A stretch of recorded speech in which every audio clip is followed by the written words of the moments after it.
From your perspective, does it make sense that Israel sees Iran as an existential threat? Not really. I don't buy that Netanyahu thinks that Israel is under existential danger. I do buy the fact that he thinks he's under existential danger. That's true. I think he is under existential danger as a politician, as a leader. And he will do everything to remain in power, including going to war. There are either Messianic Jews or Messianic Christians who really, genuinely, we have to take it seriously, believe that this Armageddon kind of scenario is unfolding in front of their eyes. Professor Ilan Pape is a historian and author who's well known for his thoughts on the Israel-Palestine conflict. Welcome, Professor. It's great to be with you, Eli. Thank you. I'm going to start by asking some questions about the past and then build to what's happening today. So I guess if we're going to the past, the best question to ask is, what is Zionism? Is it a national liberation movement? Is it inherently colonialism? What is Zionism? First of all, it's a project. Zionism is a project. It's a project that has few authors, if you want, a few conceivers, people who conceived the project. And the basic impulse for this project was to find a solution for the fact that Europe was unable to accept the Jews of Europe as Europeans. I mean, not all of Europe, but many parts of Europe that included both governments, regimes, churches, institutions, and large sections of the society.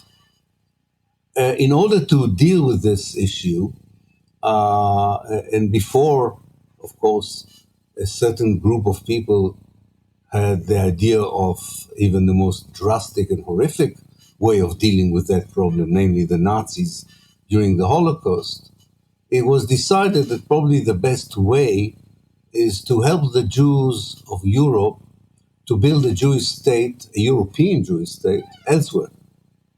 And because of the biblical connections between Palestine and the Jewish religion, it was maybe natural to think that the best place for a European Jewish state for the Jews that Europe didn't want would be Palestine. That one should mention was at the heart of the Arab world and was already populated by indigenous native people. So Zionism was a solution to a problem, a European problem, but the solution was found elsewhere, not on European soil. By the way, it was not the only solution offered by people who were either Jewish or pro-Jewish or disturbed by the racism toward Jews. There were people who thought that a socialist revolution would solve this problem. There were people who thought that a more liberal and democratic Europe would solve the problem.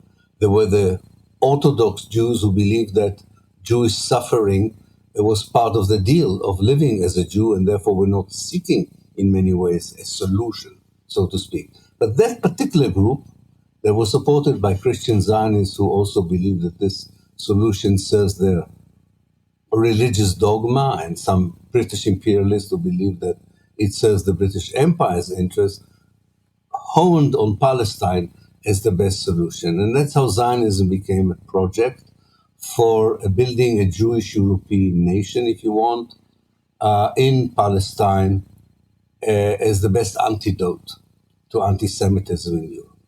So you mentioned that, as a British or a European project to create this Jewish state, but would you call it colonialism? Or because colonialism wouldn't that mean that it's because the British were doing that? Wouldn't it mean that it's just a British project and it was just British immigrants that went there, which it wasn't? So based on all of that and what you're saying, and also that you said that Jews had a historical connection to Israel in the Bible several thousand years ago, which one would you describe it as? We'll get back to Ilan Pape in a minute. Before we go further, I just want to take a minute to talk about today's sponsor, private internet access. Protecting your personal information online has never been more important, and that's exactly what a VPN helps with. A VPN hides your IP address and encrypts your internet activity. That means your data stays private, your browsing stays secure, and websites can't easily track you. Now, I've tried other VPNs before, but the biggest issue is that they often slow down your internet and their lag makes it almost impossible to do anything. But private internet access is different. It keeps your internet fast while still giving you top-level privacy and security. As well as that, it also allows you to unlock region-restricted content on platforms like Netflix, giving you access to movies and shows that aren't available in your country. Private internet access allows unlimited devices, so you can protect your entire household or workplace with just one single subscription. And with MyLink, that's only $2 a month. They also have a 30-day money-back guarantee, and on Trustpilot, they have a 4.3 star rating from over 10,000 reviews. Try it out today by clicking the link in the description or searching piavpn.com/Eli Hassell. And with your first purchase, you'll also get 4 months completely free. You've got to try it. No, it's a settler colonial project. There's a difference between colonialist project. You're absolutely right. If it was a classical colonial project, then British nationals would be sent to build a colony, and when the empire collapses, they go back to Britain. Settler colonialists are made of people who were outcasts in Europe, not only Jews, there were many other, unfortunately, people who were outcasts in Europe, who with the help of empires build European states instead of the Europe that didn't want them. We have a great example for this: the United States of America, Canada, Australia, New Zealand, South Africa, and Palestine. And therefore, what you have here is an empire that has a certain alliance with these people that Europe didn't want and want to build a Europe instead of the Europe that didn't want them, to a certain extent, because as we know, has happened both in Palestine, South Africa, and the United States, the settlers eventually have their own agenda, and they develop their own national identity, and then they rebel against the empire. For that reason, the War of Independence of the United States and the War of Independence of Israel is framed as a war against the empire. Although the empire was the power that enabled these settlers in the first place to colonize someone else's homeland. The biblical connection, is something that was manipulated.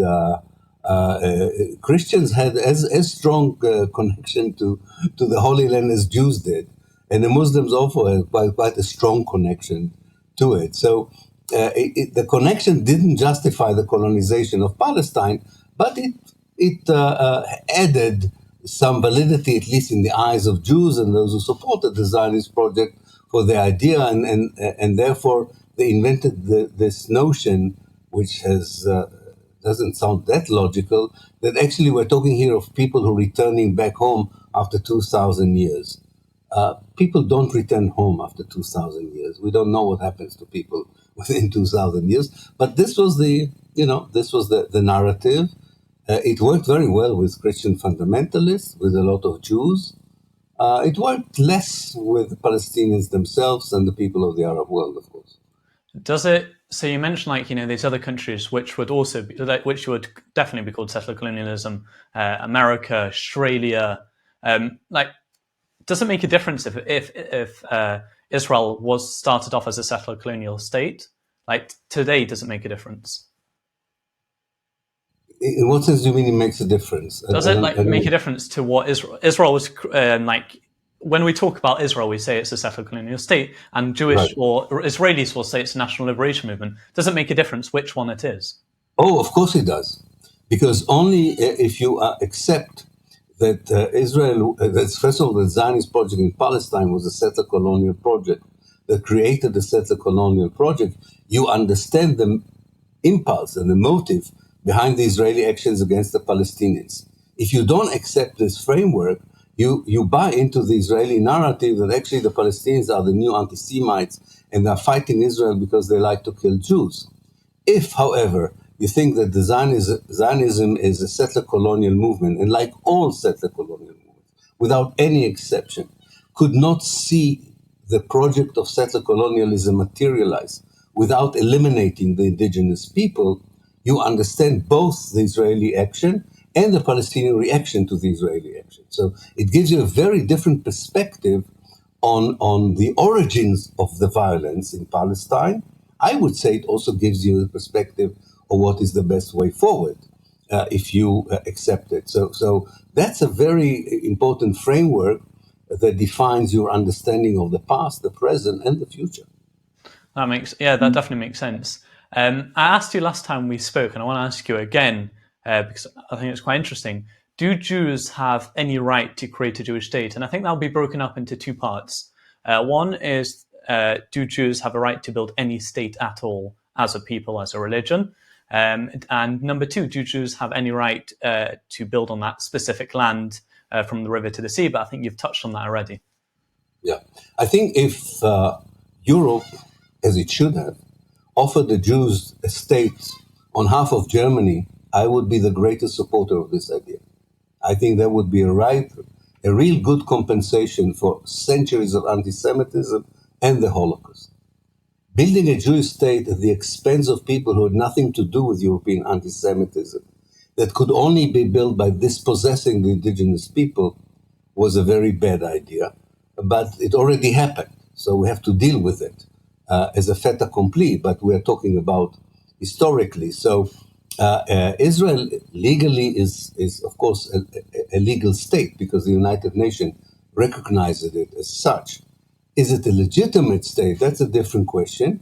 And even more important is to look at legitimacy as something that is not just a statement. It is something that you have to gain in order to survive. It's not legitimate in the eyes of the people it dispossessed and now genocides. It's not legitimate in the eyes of the region into which it invaded. And it is very legitimate in the eyes of the West. That creates a huge problem that has to be solved in the future. Will not be enough to sustain Israel. So I think the question is far more complex than just does it have the right to exist and so on. So yes, Jews, if they want to define, I'm as a Jew don't feel that I'm a Jew by nationalism. I think I'm Jewish is my heritage. Part of my family is religious, part of it is not religious. I don't regard myself as belonging to the Jewish nation. But people are entitled to define themselves as nation, you know. If penguins in Greenland want to be a nation, we won't deny them the right to be a nation. The question is, what is the price of this definition? So the problem is less about the right to be defined as a nation, much more what does it entail in order to make it a reality. Okay, so talking about that, so what is the price of a Jewish state? So I guess I've heard several times that it's not where a Jewish state is. It's just people have said that the idea of a Jewish state means that the majority is Jewish, that no matter where it is, whether it was based in, whether it started in Palestine, whether it started in wherever you say, wouldn't that, whatever it was, encourage displacement of the natives? Well, if this is the case, I don't know. Jews did not try it anywhere else. But if it entails any place where creating a Jewish nation state entails the dispossession or the elimination of the native people, is not a morally valid project. Very simple. If the Jews would have chosen an empty island and would have built a nation state there, yes. I mean, we have so many Jews who don't like the idea of Judaism as nationalism, but that's probably something for a different conversation. I mean, quite a lot of Jews, including Orthodox Jews, but not only Orthodox Jews, do not think that Judaism is nationalism. They think that Judaism is faith, a religion. Quite a lot of Muslims don't think that a state has to be a Muslim state. Quite a few Muslims think that states have to be Muslims. So, this is an intellectual, theological debate that will go on forever. The implementation of these positions, if they are translated into abuse of people's lives and rights, that's when the problem becomes. It's not a theological problem or just a philosophical problem. It's a problem of maintaining the rights of people not to be targeted by colonialism, ethnic cleansing, or genocide. Definitely makes sense, and hopefully later on, what we'll do is actually discuss what is it, how does it change based on that. I guess let's talk about the current events. So I think we need to talk about Israel and Iran. So recently, Israel launched an attack against Iran, and the United States later joined in. saying that Iran, a country which wants Israel to be wiped off the map, cannot have nuclear weapons. From your perspective, does it make sense that Israel sees Iran as an existential threat? Not really, I must say. My problem with Iran has never been its declaration of intentions towards Israel. I do believe the head of the CIA when she says that Iran was very far from nuclear capacity or having intentions for having nuclear bombs. My problem with Iran is not with Iran, with the present Ayatollah regime, is its dismal record of human rights and civil rights. And I think that what it does, it uses the discourse on Israel to distract attention from its own problems at home. I don't think that it ever attacked Israel.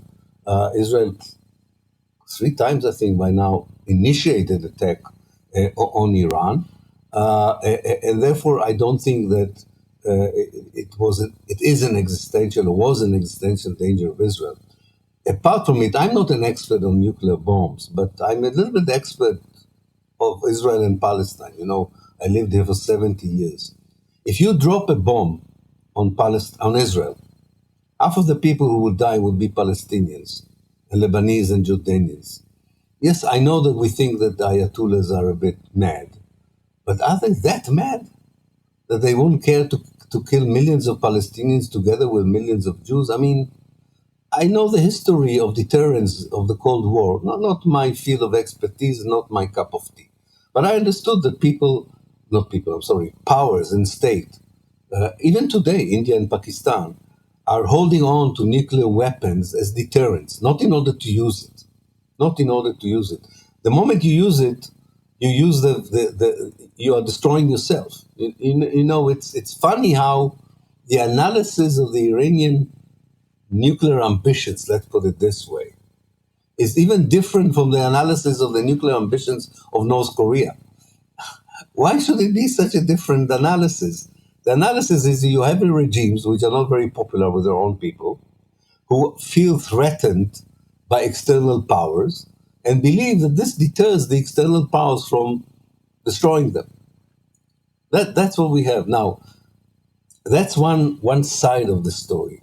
More important for me is, why does the Netanyahu government decide to attack Iran? I don't buy that Netanyahu thinks that Israel is under existential danger. I do buy the fact that he thinks he's under existential danger. That's true. I think he is under existential danger as a politician, as a leader. And he will do everything to remain in power, including going to war. Think about the timing of the attack. What happened at that time? The Gaza operation was not going too well, and for the first time we heard European leaders talking about sanctions, real sanctions against Israel because of its policies in Gaza. He was not totally sure that he can keep the coalition of his government because of the issue of drafting Orthodox Jews. And he reached that stage in his trial, which he really dreaded, the stage where he's being questioned by the prosecutor, which he all the time was able to postpone because of the war in Gaza until the judges had enough and said to him, the war in Gaza does not justify you not being exposed to questions by the prosecutor. Look what the war against Iran did for him. There's no trial. He's a hero of Israel again. Nobody talks about the Israeli genocidal policies in Gaza anymore. For a short while, he is on a horse again. And that's what he wanted. Nothing to do with Israel's national security, nothing to do with Israeli existential fears. I mean, if you look at one of those points, just one of them that you mentioned, which is that there was an internal government crisis. The day before they had a vote, the government had a vote, his coalition partners, whether to break up the government, and two parties, Shas and United Torah Judaism, like you said, they were quite upset about the drafting laws on religious Jews in Israel. But one of them, Shas, the leader of Shas, I think his name is Aryeh Deri, came out afterwards saying that whilst he was threatening to bring down the government, he knew that Israel was going to do this strike on Iran, which means I don't know. Well, I was going to ask you, like, do you think it was a false threat? If he knew Israel was going to do that, maybe Bibi did this so he could stop, I don't know, to stop down the government. I don't know. What's your thoughts? Listen, I know Bibi well as an observer. No? I know him a bit personally, but I know him as an observer. It is so much not beyond him to do that, to manipulate a situation, even a war, in order to survive. Maybe it's difficult for people to understand this pathology of a husband and a wife. It's a family. In fact, it's more than a husband and wife. It's a family project. I don't know about one of the sons. I think he's a bit autistic anyway. We're nothing against people on the spectrum, but I think he's less interested. But definitely the guy who ran away from serving in the army and was in Miami, and the Israeli taxpayer pays $5 million, I think, dollars a month to keep him alive, and the wife and the husband became a dynasty in their eyes. And they're not going to lose that kind of position of power. And every means of maintaining that power is justified in their eyes. So I think, yes, I think this is the fruit of domestic considerations and not on strategic existential consideration. So talking about the strategy side of it, I mean, to listen to what the Israeli government have been saying, I think initially they might have said that there was about to be what was going to happen in the next few months or year, that there was going to be a nuclear crisis, that Iran would get a nuclear strike. And I think later on, if I'm right, they changed it, but they said it's all about transparency, that they didn't know what was happening in Iran, that the report by the IEAE came out the day before, that there was no transparency, so they couldn't know what Iran is up to. I mean, I guess, what do you think of that? And also, do you think that Israel doesn't have their own internal sources in Iran that will tell them what's happening with the nuclears? Well, I have a strong deja vu. I remember the conversation in Britain and the United States in 2003 about the weapons of mass destruction that the Iraqi army possesses, including silencing reports that said the opposite, and a very famous appearance of the American Secretary of State in the United Nations with the same kind of diagrams and photographs that Bibi used later on in the United Nations. I'm sure Israel had enough intel to know exactly about the Iranian technology. And I do beseech people, I don't know how accessible it is, I was able to access it, to read the head of the CIA report on Iran. It's so important. Which, by the way, of course, she's about to lose her job because her ideas don't fit now Trump's new whimsical policies. But she says very clearly that on the issue of developing nuclear capacity for peaceful purposes, Iran was always honest, she says. Not about developing ballistic missiles to defend itself, but not with nuclear weapons, the ones that we are now here in Haifa suffering from, but that there was no such strategy, and that this was not the intention of Iran. And therefore, I think that this whole manipulation of public opinion that even the British Prime Minister has bought, that the world was saved from a nuclear attack by Iran, is a fabrication of reality, and it's just a pretext for other interests among them, and most important of them is to support Israeli interest in the region. I mean, I guess, I guess if, let's say, I mean, you mentioned about Iran not being crazy enough to strike and kill many Jordanians, many other Arab people. Do you think that is, like, even if there was 1% chance, should Israel do that? And I guess also another question would be, if this was Israel's intentions behind it, about Prime Minister Netanyahu's political, what was happening to him at that point, or we say that point, it was just a week or two ago that started. Why did Trump get pushed into it? Yeah. Well, you have to remember that Netanyahu has allies. both in America and in Israel, which are not just interested in his own political survival. We analyze Netanyahu by himself, but we should also analyze a little bit the coalition that is supporting him both in the United States and in Israel. They're inseparable, by the way. It's the same group of people that are trying to manipulate our life now.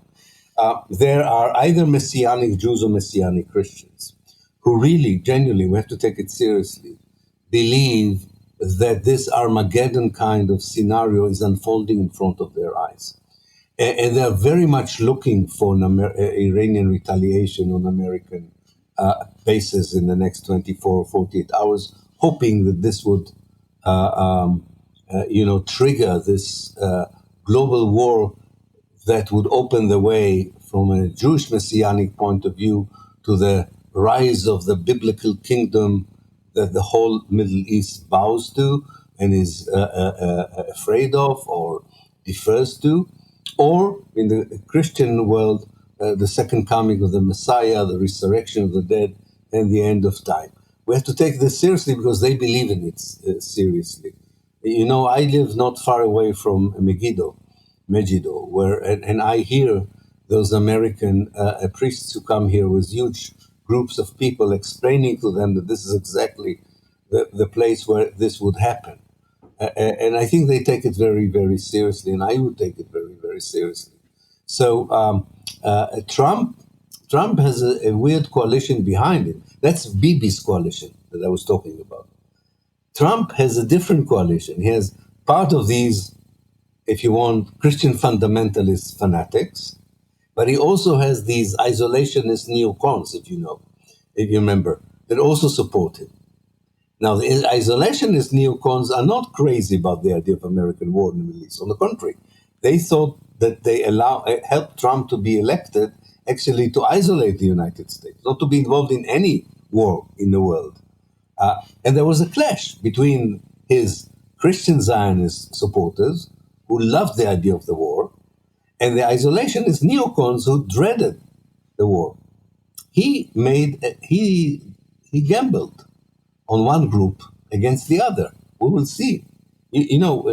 Historians have more patience probably than journalists. I think he divided his camp of support, which will be a good thing for America. Not tomorrow, not the day after tomorrow, but it's an important cleavage. It's an important dissent that is not right now coming out, but you will have a very weird coalition in America between progressive Americans, isolationist Americans, and the CIA, all three groups who are adamantly opposed to the idea of an American involvement in wars in the world.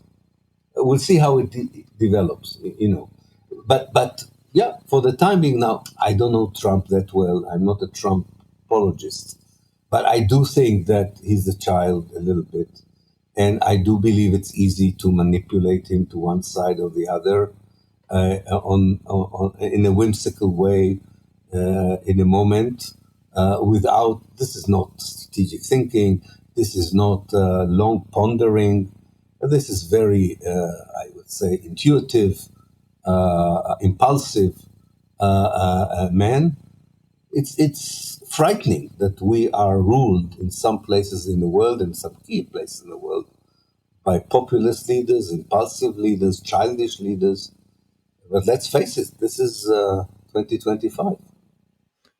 You mentioned there's a coalition in American government and Trump's government together with, which is inseparable from Netanyahu's government, which contains Ben-Gvir, Smotrich, all the rest.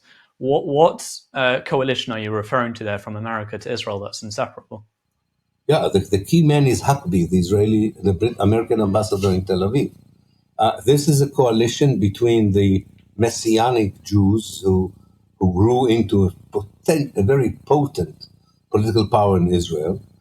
They used to be in the margins of Israel, but since 2022, they have a very important political power, not only in government, but also in the secret service, in the army, in the media, and in finance. And they are in very close connection with the Christian Zionists in America. They rely on their financial resources. They are inspired by some of their ideas. They work hand in hand to create a new Middle East that would enable create conducive conditions for a different future. They don't agree about the vision of the future, but they are happy to create the conducive conditions, so to speak, because in the eyes of the Christian Zionists, eventually Jews have to convert to Christianity or be barbecued in hell. In the eyes of the Jewish Messianic, biblical Israel would have to be a Jewish theocracy. But for the time being, this conflict of visionary scenarios does not seem to disable a very important and effective alliance. This coalition, which you referred to, including religious Christian Zionists in America and religious Israeli Jews in Israel, you said that they would like to have World War III because it brings the end of times, the world to come, etc. Would they also, even looking more short term, not short term, but looking at it differently, would they also like Israel to be restored to its ancient borders of Canaan, which included southwestern Syria, all the river to the sea, Jordan, parts of Lebanon, etc.? Is that really what they would love to do? Absolutely. You know, these people think that Hebrew is a secret language that nobody knows. If you know Hebrew and you listen to what they preach in their synagogues, in their learning centers, in their radio stations, in their particularly can you read what they say in their particular newspapers? That is the vision of the biblical Canaan. That's why they push the army to stay in South Syria, to have a deeper involvement in South Lebanon. They say very openly that Jordan is part of future Israel. Very openly they say it. And of course, they want to re-Judaize the Gaza Strip, but I think that's the smaller kind of part of the plan, so to speak, right? Which is it is a big deal, but I'm saying that in the view. We should warn the viewers and the listeners, at least I should warn the viewers and the listeners, that I don't think that this will succeed. I don't want people to think that I'm describing something that already happened. I'm talking about the ambition. And this ambition will not succeed, but in the attempt to implement it, a lot of people can be hurt and damaged. This ambition, who has this ambition? Is it like the centre-right party Likud, which is Bibi's party, or is it only amongst the extreme factions? I guess, is it everyone in Israel starting to get to believe this, or is it only the more religious people? No, it's not everyone in Israel. It's the dominant political power currently in Israel. No, not every Israeli wants it, of course not. It is made of an interesting group of people. So on the one hand, you have the ideological leaders of the Jewish settlers in the West Bank, that now are about 800,000 people, and they are a very powerful political power represented by people like Smotrich, the Minister of Finance. You have, and that is something that really saddens me, you have a whole group of probably third generation, I would think, of mostly North African Jews who are traditional and religious, who are indoctrinated by their rabbis and some of their political leaders to join into this vision that the settlers in the West Bank have developed. And these people come from the social and economic margins of the Israeli society. So it's easy to see how they can cling into something like this, given their years of discrimination against them, socially and economically. Still, many of them populate the slums of the Israeli cities and the development towns that somehow could not, for some reason, with all Israelis' economic success, these development towns have never taken off, and left these people in a very disadvantaged position. So that is a coalition which creates an electoral base that also intimidates anyone else who believes it has a different idea. And they are, at least electorally, they're always growing in number. Now, people said that after the failure on the 7th of October, this coalition would be weakened. For a while, you could see in the surveys that this was true because people blamed the government for what happened on the 7th of October. But I can assure you that after the war in Iran, the failure of the 7th of October would be forgotten by enough Israelis to make Netanyahu's base strong enough again. So you do have Israelis who don't like these ideas. I'm not saying that there aren't there. But they have two problems. One, they don't have an alternative vision. They don't offer anything. They don't like these ideas, but when you ask them, what do you like? They don't know anymore. Once they used to say, we are for a two-state solution. So at least they had some sort. Now they say, of course, after the 7th of October, we don't want a two-state solution. So what do you want? And their electoral base, which is very important, their electoral base, which is the more affluent parts of the Israeli society, mostly of European origin, are living in huge numbers. So, they are left. So my prediction, and I'm willing to, I think I'm quite true, it's a probable prediction, that if at all we will have elections in Israel in 2026, even if Netanyahu loses for some reason, right? The only alternative is someone called Bennett. Bennett is a gentleman. Is a Netanyahu done in gentleman's dress. Similar ideas, similar views, but much better in hiding them. Much better in hiding them. So we won't see any dramatic change in the Israeli strategy and policy. It will be conveyed in a more acceptable language, I suppose. But it's not. It will not be dramatic change. So 76 years of indoctrination, of dehumanization of the Palestinians. Not surprisingly, these are now the political forces that are at play in Israel. Aside from Naftali Bennett, another alternative, but not very popular alternative, is Yair Golan. So he's the leader of the Democrats. He's nowhere near as big as any of the main parties, like you said. But I guess what you would call is have an alternative vision, but it is very small. It is very small.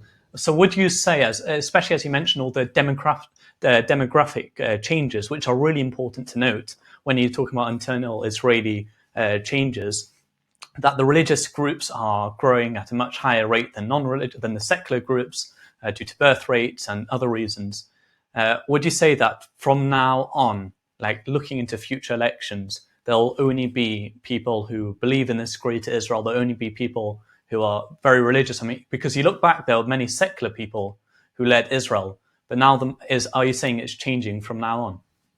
Yeah, I think that this is a fair analysis of the future. Of course, we always have to be cautious when we talk about the future. Yes, but this is the trajectory. This is the orientation.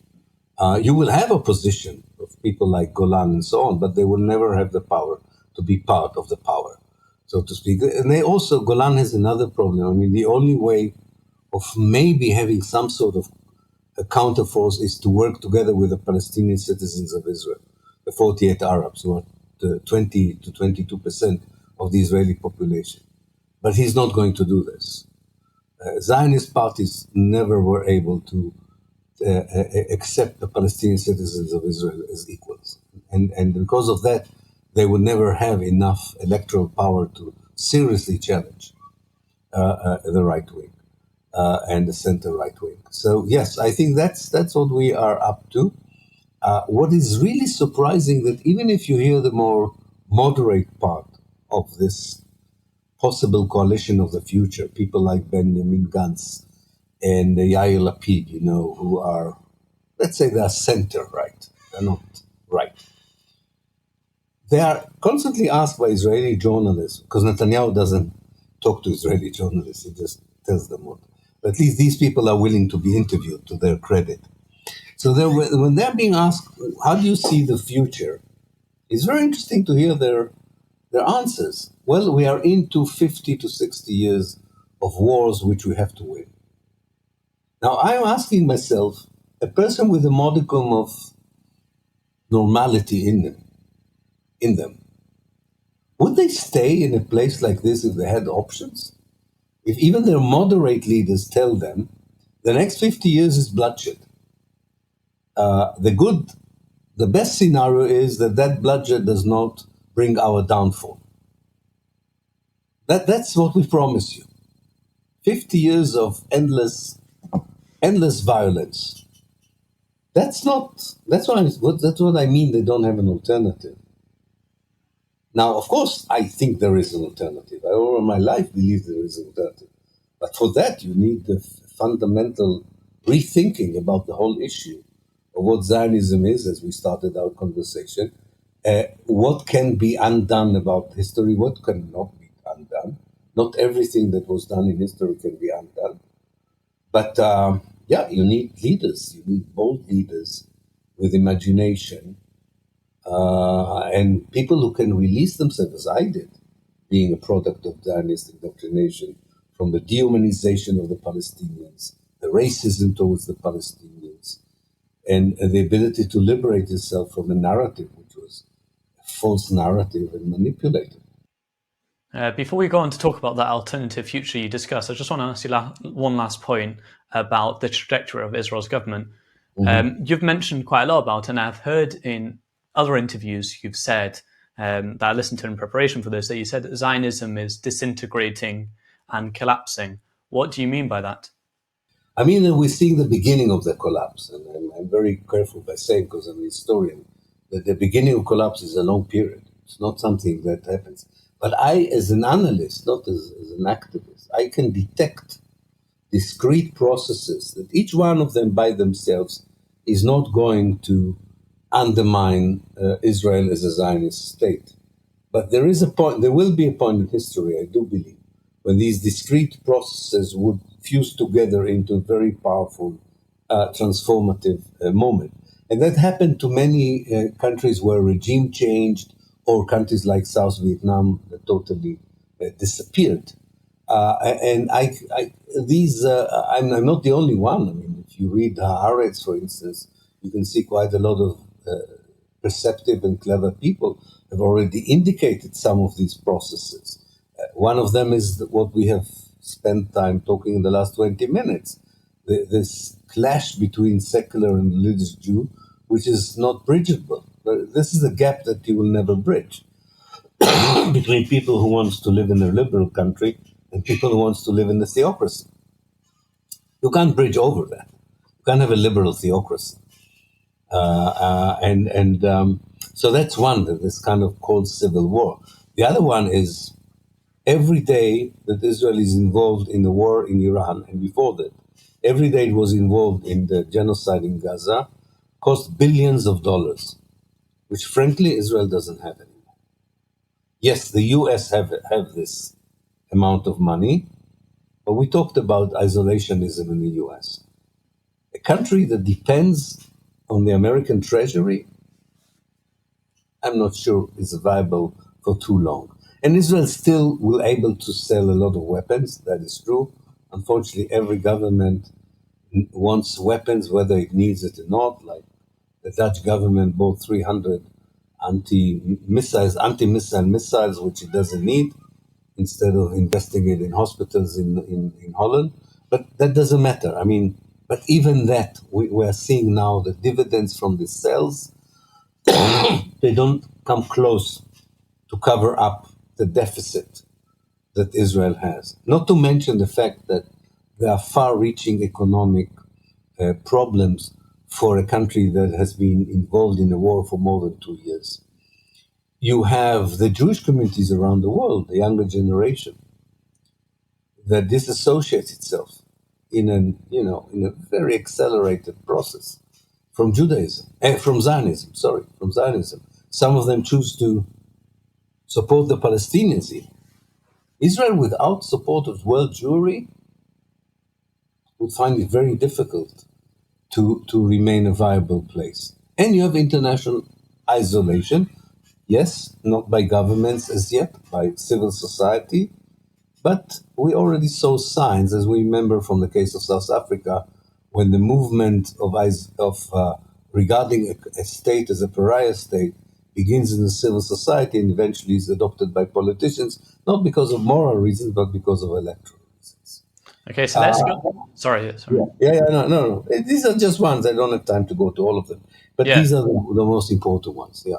Okay, so let's talk about your alternative vision. You mentioned an alternative vision. Yeah. What would you say is the solution to the conflict? Yeah. Well, for me, the two main important principles that were totally absent for any of the genuine and less genuine attempts to solve this problem. One is equality. If you don't treat all the people who live today between the river and the sea as equal people, including the people who were expelled from this place, there will never be a solution.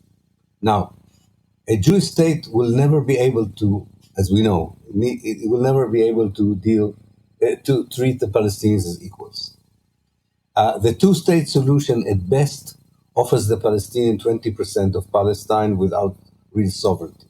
That is not the principle of equality. So the only principle of equality can be maintained by a democratic state for all its citizens. So that's the first principle.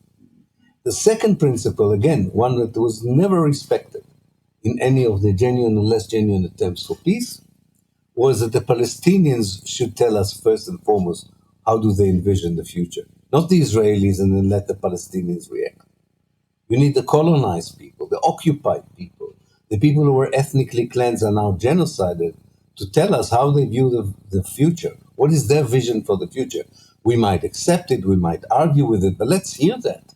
Let that be the driving idea that is the main issue of negotiations. If you look at all the peace negotiations, as I say, even by well-intended people with good intentions, it was a peace program that the Israelis and Americans prepared, and the Palestinians were asked to react. And it was a total failure. It was a total failure.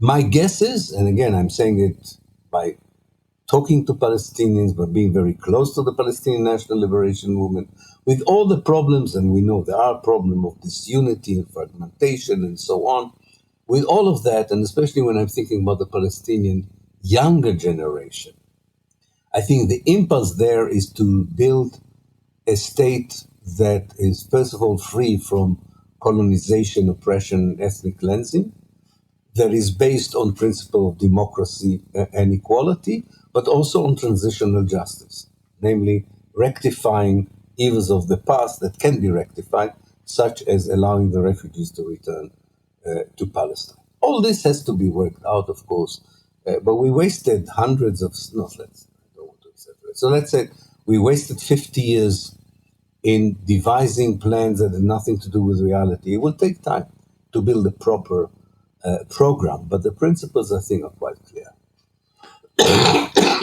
So I presume in that, so talking about that one big unified state from the river to the sea, I presume all of the refugees will be allowed to come back in that plan.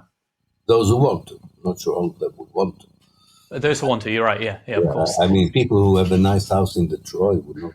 I mean, they would like to come and visit for sure, and maybe have a second house. Yeah.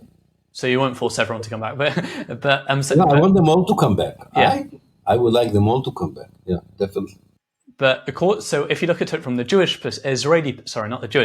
Jewish-Israeli perspective, they would say that if you allow all of them to come back, that's more or less making all of this into a Palestinian state, because we'll be outweighed, we'll be outvoted, we won't have any control on the government anymore. Rightly so. That's historical justice. It's like white people in South Africa are afraid of were against losing the apartheid because they said we won't have the privileges. And many of them left. Yeah, I think some Israeli Jews will not like to live in a democratic country, exactly for the reasons that you are saying. But that's not a good enough reason not to have a democratic country. So they mention, like an Israeli would say, that if you take away the blockade, if you not even if you make it into one big state, but if you just take away the blockade, which is the precursor to make it into one big state, then there will be they'll say at worst there'll be terrorist attacks like you saw on October 7th, and that's at best, and at worst you'll see a civil war. What do you say to those Israelis who have those concerns? That they are talking nonsense. That's the first thing I would tell them. The reason there was the 7th of October was because there was a blockade. So you can't say if there had not been a blockade, there would have been the 7th of October. The reason there was the 7th of October is because Israel arrested 8,000 Palestinians without trial. There were 8,000 Palestinian political prisoners. So you can't say if there were not political prisoners, the 7th of October would have occurred anyway. The reason that there was the 7th of October was the abuse of Palestinian life under occupation for 56 years. And you can't say, well, if there wasn't an abuse, there would have been a 7th of October. You understand? This is not a logical argument. This is fear. This is definitely fear. And I respect fear. And I also respect the manipulation of fear. And I'm not underestimating fear. I'm just saying the fear of the occupier, the fear of the colonizer, the fear of the ethnic cleanser is not a good enough reason not to end oppression and colonization. You can have a lot of mechanisms to try and make sure that the impulse of change is not revenge, but rather restitution.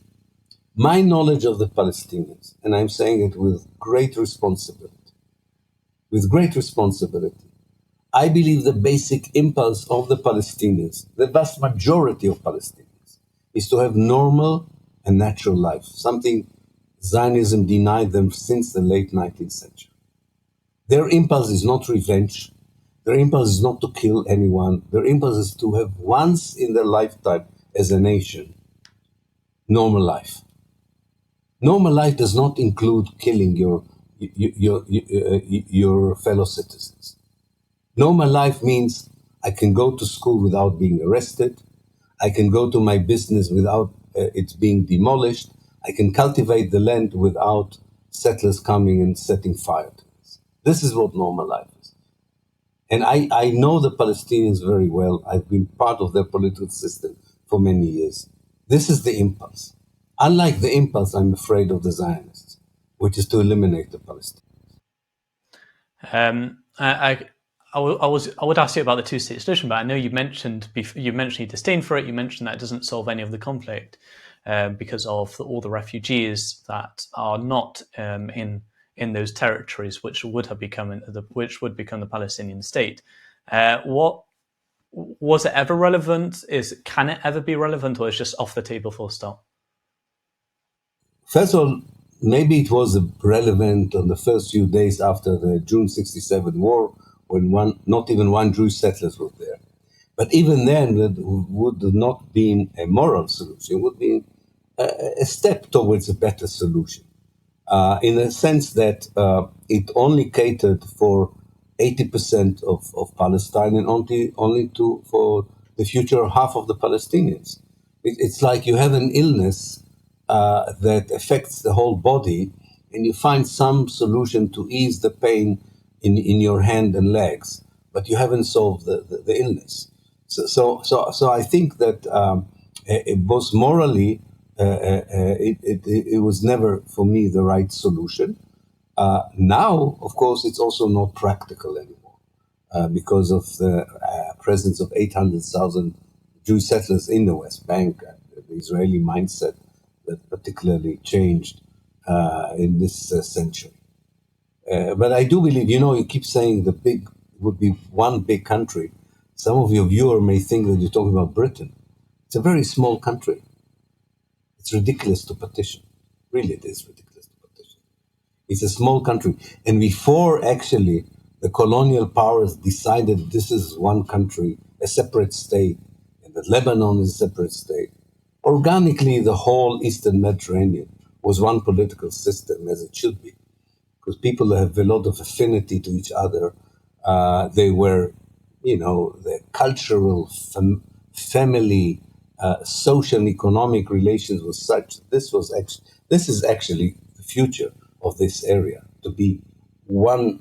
I don't know if you call it an local EU or whatever, but it's much more natural for this place to have people living together in a loose, federated, greater Syria, if you want, than to abide by the map that the colonial powers created in half an hour in May 1916 during the Sykes-Picot Agreement. But that's for a very distant future. For the time being, we can focus on Palestine. Palestine is an Arab country, not a European country, despite of Israel's participation in Eurovision and European football. It's geographically in the Arab world. It belongs to the Arab world. It's part of its problems, but it's also part of its solution. The whole Zionist project tried to say, no, this is part of Europe. There's nothing to do with the Arab world.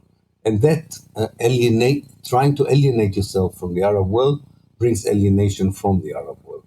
And all this has to change. It's a painful change for Israelis. I don't underestimate it, but it's a very necessary one if they want to live one day in peace and be really secure, because they're not secure, despite the air force that they have and their sense of euphoria that they're now experiencing. So you mentioned that the two-state solution might have been relevant just after the Six-Day War, which I believe was Levi Eshkol, Israel's prime minister. I believe he offered back the Sinai Peninsula and other parts of Israel in exchange for peace. Why wasn't it relevant? Why didn't it end up happening then? Was it because the Arab states said no? Eli didn't offer it. No. He had a very famous press conference immediately on the 10th of June, in which he said, we will negotiate over the Golan Heights. We will negotiate over the Sinai, but we will not negotiate over the West Bank in Gaza. No. The Labour Party, there was a unity government. The unity government of 1967 made it very clear that unlike the Sinai and the Golan Heights, the areas that they saw as the heart of the ancient Jewish nation will not be for negotiation in terms of Israeli withdrawal. There was a tactical debate. Do you need to control them directly or indirectly? Would you like to involve the Jordanians in it or not? But there was never a government in Israel that genuinely believed that the Palestinians had the right for a state for themselves. There were groups, there were movements, but they were marginal. So how was it the closest at that time? Was it because he offered back the Sinai and the Golan Heights? Well, he offered the Sinai and Golan Heights, and he accepted his Minister of Labor, Yigal Allon, idea that the West Bank should be divided into two areas, one in which it would be Judaized by Israeli Jewish settlements, and one that would be controlled by Jordan. But that the Jordan River would be the border of Israel. This was the best Israel had to offer ever, and that was in June 1967. Israel never offered a Palestinian state. Never. I guess a good question to end off with is, you mentioned the problems initially, what's happening right now, and what's going to happen with Israel's government if they don't, and what the alternative future is. Do you personally have any hope for peace? I don't like to talk about peace because we have here, we talked about the settler colonial project that still goes on. I think peace is a bit misleading. It makes you feel like decolonization could be a very nice walk in the park. Decolonization is not a nice process in history. So I'm hopeful. I'm hopeful that this will happen. I am doing my best to believe that there are good enough people to make sure that this will be as less violent as possible. So it's not about peace. It's about changing the reality of apartheid, genocide, ethnic cleansing to reality of democracy, equality. It's far more profound than the word peace. If you want a better term, is reconciliation. So yes, I'm hopeful that there will be a reconciliation. I believe there will be. I'm afraid it might be a long road. I'm afraid that some of it might be violent. I'll do, and I'm not alone, do all my best that this reconciliation, and which includes the liberation of the Palestinians from the oppression, mostly. That's the most important part of it. That this would be a win-win situation for everyone who now lives between the river and the sea and those who were expelled from it. I believe in humanity, so I hope that I'm right, that eventually this would be possible, of course, with the help of the region and the help of the international community. Well, thank you so much for coming on. Thank you, Eli. Good to talk to you.